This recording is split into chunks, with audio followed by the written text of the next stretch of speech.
Hello, blessings. For those of you newer to me, I'm Becky Shapiro, a mind, body, spirit coach, soul compass, and catalyst. And I wanted to discuss today the connection that our masculine and feminine energy have with the vagus nerve. And the vagus nerve has been gaining popularity as far as, people talking about it in the last couple of years, especially since we're, coming out of a pandemic where everybody was very anxious. And for those of you that don't know much about the vagus nerve, I've actually been working with it about 4 years now because, I'm a natural healing practitioner. And so I started hearing about it before the average person did, and I've been kind of working with people with it. So they call it a nerve, but it's humongous. Okay, it wraps around back here and it comes down both sides of the body, and it basically connects to all of our major organs. And it's part of our nervous system, vagus nerve, nervous system, and it helps with moving us between, fight or flight, the sympathetic nervous system, and the rest, digest, parasympathetic, okay? And the problem, and I discovered this way before I knew much about the vagus nerve, is that most of us live in fight or flight.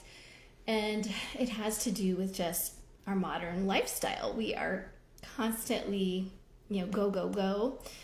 We don't really know how to relax and slow down, especially if you are married, have children. We have a lot going on. We have to go places all the time. We have to get things done. We're preparing for the next day. And so we're always in this go energy, which is masculine.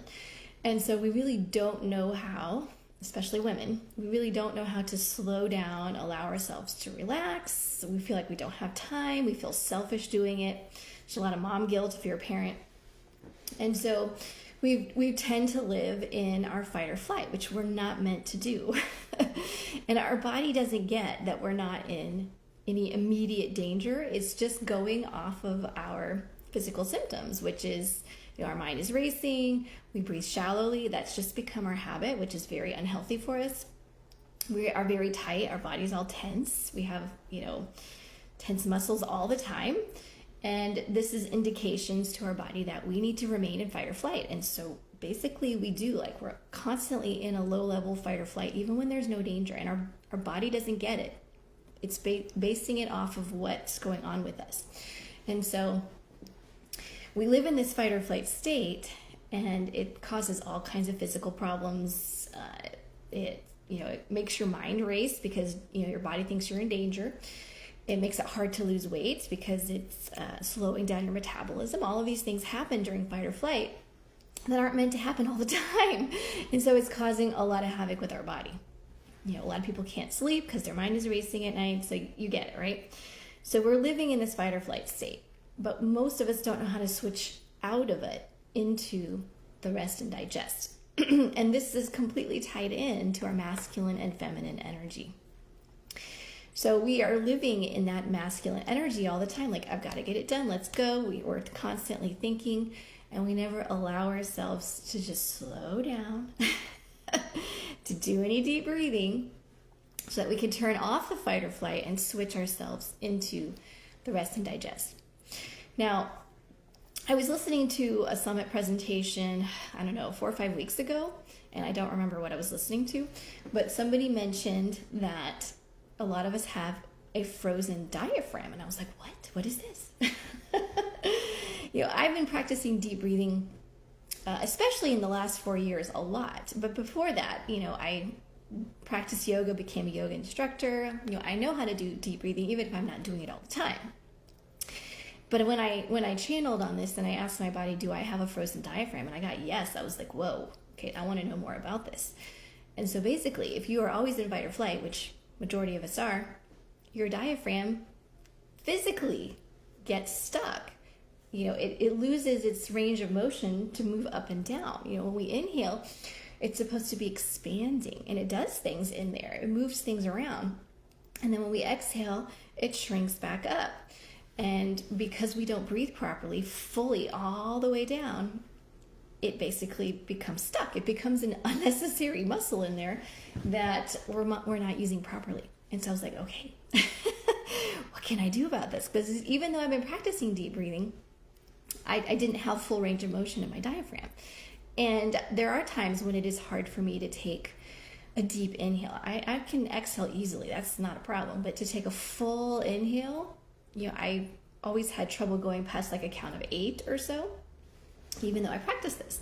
And so I ended up doing some healing work and working with my diaphragm, first of all, to thaw it, but also for it to know that, okay, we need you now.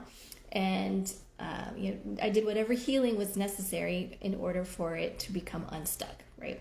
So that our body knows that we need this part of the body, that it's important, we need you.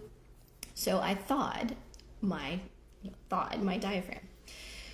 And so now I actually can feel a difference. When I'm taking a full breath properly, I can actually feel it. And I'm not much of a feeler, even physically, but I can actually feel my diaphragm expanding and contracting now, whereas before I couldn't. So that tells me that it's now working properly. I also have noticed on my jogs that it's easier for me to take inhales when I'm out there jogging and exercising. So the other thing I wanted to mention is, okay, I asked, all right, so if we can have a frozen diaphragm, can we also have a frozen, nervous system or vagus nerve? And of course, I got a yes.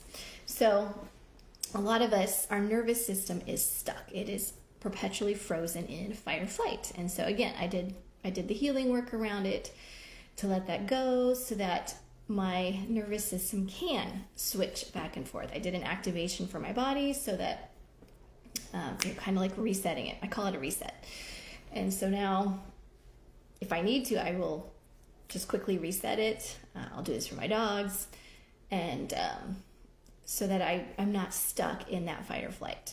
So just wanted to bring all this up. It was something that I thought, for me, there was a huge connection there with the vagus nerve and our masculine and feminine energies. And so what's necessary to pull yourself out of that stuck fight or flight, that stuck masculine energy, is learning how to work with your feminine side and, just making time for yourself, doing it in a way that, you don't feel selfish because it's not. You need to make time for yourself, especially if you have a family, because they need you. But if you are always there for them and never there for yourself, you really can't be the best you or the best mom or the best partner. And so it's not selfish to make time for yourself. It's not selfish to slow down and to connect with your feminine side at all. Okay, it's actually necessary. But it's not really taught. We're taught you got to work really hard all the time and you got to get everything done and you got to take care of everybody. It's basically what we're taught, whether it's explicit or not.